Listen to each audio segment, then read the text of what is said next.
How's your squad looking, Sean? Any additions from last week? Anybody got problems from last week? No, Arnie continues to make progress. Not there yet. Ganner will be unlikely, but got a chance, I would say. And a few knocks and bruises, but everyone should be all right. Bottom line is, I guess you need wins and you need goals, but that's easier said than done. Yeah, of course. If it was that easy, everyone would do it. But no, we're showing the right signs. I think everyone knows that. But I spoke last week about the frustration is actually taking the moment, because we're getting some key errors and key moments. And the story of a season so far, really, of not taking chances. But as I always reference, it's a team responsibility. Mine, the staff's and the team, but a team responsibility. It's not about one player. Obviously, everyone references strikers, or generally does, but it's a team responsibility. Other people are getting chances as well. We've got to continue doing that, that's for sure. That is another challenge, because it's not easy to create a lot of chances, a lot of good chances in football. But we are doing that, so we've got to at least maintain that and then add the detail at the final moment. And what do you say to them during the week? I mean, it's not just as easy, I guess, as imposing more shooting practice. That doesn't replicate what you get in match day, does it? No, I mean, if it was that easy, I suggested everyone would do it, wouldn't they? They'd all develop strikers from 6 years old to be strikers, and they'd all develop and score 50 goals a season.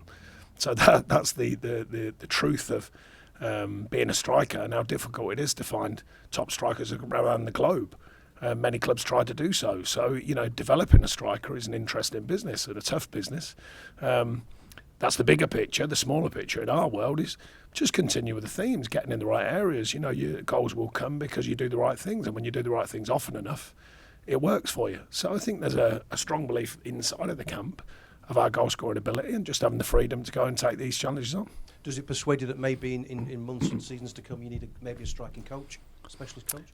I don't necessarily. I'm for all coaching of all different types. Whatever can work. But different kind of coaches. A lot's made now of set piece coaches. We haven't got one of them, but we seem to be doing pretty well at set pieces. So, I think our skill set from thousands of games as players and managers can offer us the chance to work at both ends of the pitch, which we do so. You've picked up more points away from home this season than you have at Goodison. You're going to United, where they've not been particularly consistent this season. So, how much do you look forward to a game at Old Trafford? Because years ago it used to be a fortress. Maybe not so at the moment. No, look, there's still a good outfit. They've still got some very strong players. We know that. So there's certainly no gimmies at Old Trafford, and there isn't across football. But I think the belief, it's a strange conundrum, really. When I got here, there was a load of noise about many things, but especially about their away form. We've somewhat corrected that. Still work to be done, and that's kind of then sort of softened down the home form. I don't think the home form, though, it's important that you use that word, because when people talk about form, that's not winning or losing. Form is the level of performance, and I think the level of performance has been overall has been pretty decent. Finding the moments that make them decent performances into wins, that's the trickiest part, and that's the most important part, and I'm absolutely acutely aware of that. But yourself, the perception of playing and form is a completely different thing from most people's views. If you're winning all the time, trust me, it can mask a lot of things that are not right with the performance. Equally, if you're not winning as much, then it shows that, the reasons why, but usually it's goals. Not always, usually it's goals. And in our case, it's goals, because I think the performances have been decent. And weirdly, after the game on Saturday, no game till the end of March. Help or a hindrance? Neither. It's a reality. I always try and deal in realities. We'll try and get the players away for a few days, because it is a long period. We didn't know until the fixture was changed. Excuse me. So we'll try and break that up by getting them away for a few days. It'll be a working trip, which we managed to scramble together, really, because obviously we didn't know until very recently what the game schedule was going to change to. I mean, it's been a tricky one for us. We all know the amount of games we had in December with a thinning squad due to injuries, and then all of a sudden you've had these chunks without a game. But like I say, it's the reality of how the fixtures have fallen. And in terms of the rest of the season, and indeed planning for next season, a lot of noise still about the takeover, and I know that's something you don't particularly want to get into, but how does that affect your planning and your budgeting? It's not about not getting into it. There is no noise at my end. There might be noise elsewhere. There's no noise at my end, so there's nothing to get into. It's just an ongoing situation that I'll wait and find out more news. So, does it impact on your budgeting transfer? Well, like I said, I don't know until you do know. So so you have at no the budget moment, yet. You don't know what your budget is. No, the budget in here has been an interesting few years, I would suggest. So let's see what happens going forward. We'll leave that one on the table. What about? Can I just finally ask you about? It's World Book Day today. I don't know if you knew that. I do. Big fan. And I heard Chris Evans talking about it on his show this morning, rightly so. 2 children who went through them periods of dressing up and all the rest of it. And fantastic. But one fan in particular has gone a little bit further than that. Believe you me, I'm aware that marvel of modern phones suggests that I've seen a young person showing What do you think of the image, in particular the hair he's gone for? Which is obviously very bright because his words make sense. Yeah, I mean, it's, I would say, a good representation of myself in a younger form, in a somewhat caricature style, I would suggest. No legal action pending? I would think it's highly unlikely, I would suggest. But no, it's, I must say, I think World Book Day is a fantastic idea and brilliant for the children. He hasn't got the voice right though, has he? No one has yet. Even Farley. I sat with him at do, by the way, just in case anyone's wondering. I've sat with him at an actual do, and he did me at an actual do for the LMA, so that was quite interesting. And he still said, yeah, I can't quite get the fact. And I went, yeah, the fact that I'm not from the north. And he went, yeah. So, but he's a genius, to be fair, with accents in general. Thank you very much. Thanks, Pete. How do I follow on from that? A missed penalty, but a goal last time out for Beto. What factors are you weighing up when choosing your starting striker for Saturday? Yeah, I mean, it's we want the competitive element. I thought Beto did a good job. Obviously, he missed a penalty, but he wanted to take it. That was clear. Made up for it in the sense that he was still driving into the box, scored a very good header, brilliant ball in as well, but a very good finish. Ran out of legs and energy a little bit. We want that competitive element. You know, that's what everyone wants, especially in the striking department, because it's hard to get one striker, let alone 2 or 3. And Youssef behind that, learning his Spurs. So, you know, we want that combination of people who can affect a game. And so Beto, he's not been far away from the thinking anyway. But you know, it's finding the balance of the right people at the right time to go and win games. We didn't win, but he gave a decent performance. Sticking with strikers, in the bottom half of the table, only Dominic Solanke has more shots than Dominic Calvert-Lewin. I know you said that, you know, if there was an obvious solution, everyone would have, you know, be raising strikers from the age of 6. But what is the missing link there? Is there a solution? No, finding the moment, you know, taking the moment. He's well aware of that. You know, no striker has forgotten their record. They all know. I certainly don't mention it to him. I just want him to go work hard. I want him to play for the team. I want him to get in the right areas. I see him on a daily basis, quite obviously. I know the quality he's got. I know his aerial power. I know that he can finish in different kinds of finishes. And it'll come, and it's believing in what we do, and it's believing in himself and continuing to do the right things, continuing with the habits that are formed over years as a striker, getting in the right areas, getting between the goal and the goal post, that is, in the key areas, and being alive in the box, you know, attacking the maybes, as I call it. Because sometimes you need one that comes off your shin, but sometimes you can make it come off your shin by just being alert and alive to things that are bouncing around the box. You know, not every goal can be a beautiful goal. Sometimes you need ugly, awkward goals. And I think that's something that our group continually need to find if we're not scoring the beautiful goals. You mentioned, obviously, taking those key moments and those opportunities down the other end, and in the last game in particular, succumbing to a fate that Everton have inflicted on plenty of other teams with the late goals this season. How important is it that the players at the back stay switched on later on into the game and past the 90 minutes? Yeah, I mean, the last goal was a mistake, so that can happen, and you don't want it to happen, generally, of course. The one before that, we weren't alert enough to a simple, something that we deal with normally. It can happen, but on the other hand, we hadn't taken the chances to make sure the game was secure anyway. So there's always a balance to that. But focus and concentration is a big thing. Got all the stats and the facts. The lads have never been fitter in the year that I've been here, so that's one that's an actual fact. So that mental fitness as well, staying zoomed in and tuned in, if you like, to a game. That's always a question in the Premier League, but we've shown that we're more than capable of doing that over this season and last season. Only 2 wins in the Premier League era at Old Trafford. What's it going to take something from the game and bring the 3 points home? As always, you've got to play well. That's the biggest marker. You know, you go wherever you want in the Premier League. Everyone's a good side. You've got to play well. So we'll stay focused on that. We've got to perform again. We've got to keep creating the chances. We've got to take them and make sure that, as that young person said, stop it going in that end and put it in that one. He was spot on. He must be listening to a very wise man, that young person. Thank you, Chip. Thank you. Thanks very much. We'll go to Julia. Thanks for laughing, because you know there'll be someone out there saying I was arrogant or something. I wasn't. It's just called dry banter, dry fun. Anyway, thank you. I got it. It's funny. The XG suggests you should have 12 more goals scored than you actually do. Have you ever had that as a manager, these stats that are just not correlated with the goal? No, and that's why I've mentioned it probably more this season, because I've never had it. I've never seen it in my time, or not that as powerful as that. Sorry. So yeah, it's an intriguing one and a conundrum for me, the staff and the players to work out. But it's still, consistency is still the key for me. Making sure you're doing the right things, making sure you're getting in the right areas, making sure that you are getting a powerful XG. And then the final moment is the moment of truth, which I'll speak about endlessly, because it is. You know, getting the team in the right areas, getting the right production, as in quality going into the box, all these things that, you know, the controllables or semi-controllable, you can't guarantee it.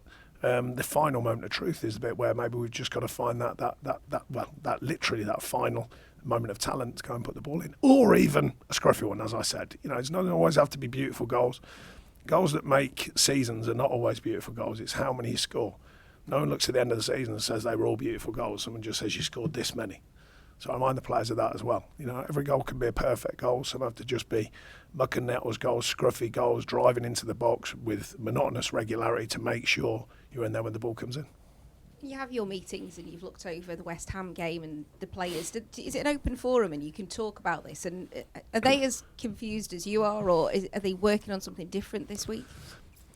I don't think it's confusion. Like I say, I try and deal in realities. These are the stats, these are the facts, but not just stats and facts. That's one thing. It's only a measure. The other thing is what your eyes are telling you, what your gut's telling you, what the players' output, what their feedback is. Putting all of that into a situation of a conversation between myself, the staff, and also the players at times when we think it's relevant, and individuals at times when we think it's relevant. And trying to unravel it, and sometimes trying to not actually make enough noise about it, because there's plenty out there. So sometimes it's actually going, right, okay, it's parked, let's move on. They've been nice and bright today. They're certainly putting a shift in, that's for sure. I couldn't actually, you know, to give you a bigger picture, I couldn't be more proud of the players here. You know, from what they've been through over the last few seasons. When I got it was just constant negativity everywhere. They managed to somewhat change that. Then when we changed it, of course, we get 10 points taken away. Then they went, right, let's get on with it. Got on with it again. Then we get 6 points taken away and 4 given back. Still getting on with it. Still working hard in training. Still working hard for the badge, the shirt, and for myself, the club. Couldn't be more pleased with them. You know, people can go under in these circumstances. Our group here just continually work properly on the training ground, work properly for each other, take the games on. That's the mentality we want through thick and thin. That's the right mentality for this football club, in my opinion.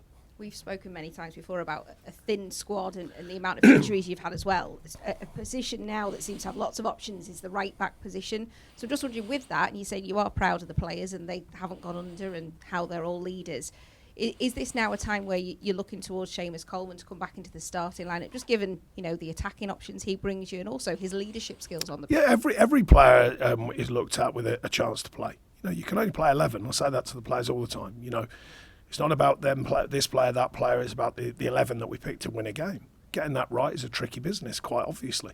But no, we want the challenge in varying areas. We want the players to have a challenge. Like I say, it's good to see another striker scoring. You know, and Dom doesn't play because it's like, okay, well, there are other people, so let's have that challenge. We're in-house challenge, you understand, not the opposition. And that kind of challenge. So we've got people, I think Ben's done a decent job going out to right back.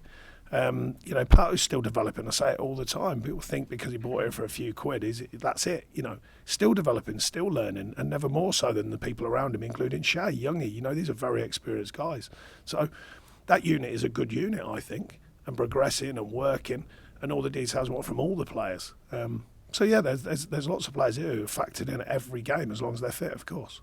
There's a lot of talk that Jared Branthwaite might get an England call up next week. We don't know till next week, but just his progression this season, how have you seen that? And, you know, how impressive has he become in the Everton side? Yeah, he's done well. He's enjoyed his football, I think, enjoying the challenge. Another one who's come into it at a pretty tough time and yet accepted the responsibility of playing, accepted the responsibility of doing his job, and continues to learn. And I continue to leave him alone. You know, when we talk about coaching, sometimes the best coach in the world is to leave him, because he's going along, he's progressing very well, he's learning about the game. A few pointers, obviously, but not obsessively coaching about all sorts of the game, because he's learning it as he's going and he's doing a very good job of it. Thanks, Julia. We'll go to Will. Hi, Sean. Just on Danjuma, will he be back after this break, do you think? And There's a chance, definitely.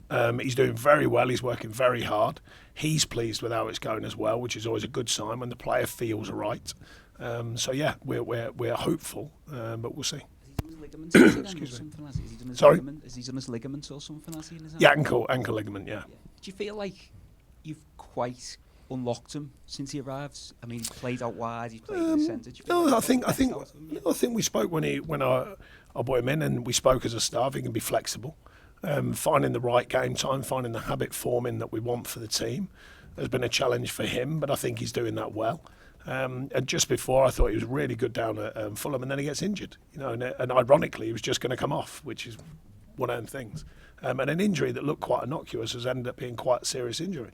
But he's firmly fixed on getting fit. He wants to beat the targets of the fitness targets, if you like. He's made that very clear to me, and he's working very hard.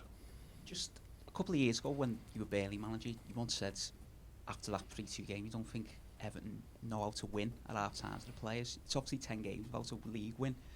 Does it feel different this team? Do you feel like you are knocking on the door? No, it was another thing that gets badly referenced, and I made sure I spoke to Frank about it.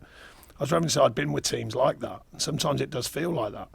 Slightly different here because if we take the chances that we're producing, you win games. So it's a slightly different thing, but there is a theme there when you go, okay, so how do you win a game? Do you defend out? Do you attack it out?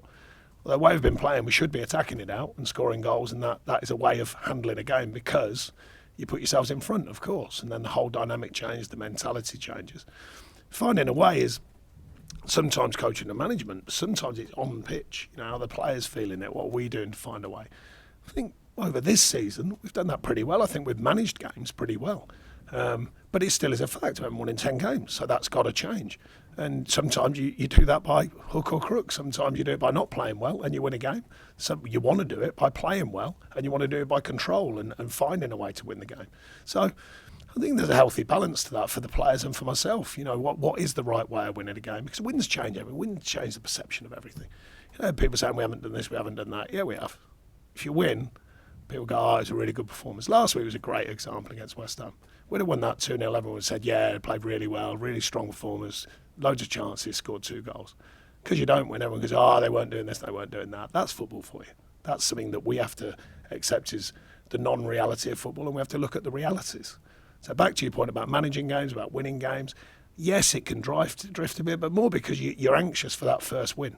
You're anxious for it, but we're showing signs of a winning side and not winning. So that's what we've got to take it on. It's not a mental thing. I think it's just like, come on, lads, the detail, or the devil is in the detail. That's the bit where we've all got to change because we are doing the right things a lot of the time. But winning is the thing that solves everything. Just a trip away during the break, where are you going to? What's it got to do with you? So what's that all about? Just into Europe, that's all. Few days. Hopefully refresh the team, revitalise. I mean, look at what Don't need refreshing or revitalising. Performances are there. I know all the stats, I know all the facts. I know what my eyes tell me. I've been in the game a long time. Just the fact you got 3 weeks without a game. It's hard coming in every day with no game at the end of it, with nothing other than just training. We'll have game formats, but it's not the same as playing in the Premier League. Trust me, you can't really recreate that. So finding a way of changing things to keep them sharp, to keep the mentality right that we've already got.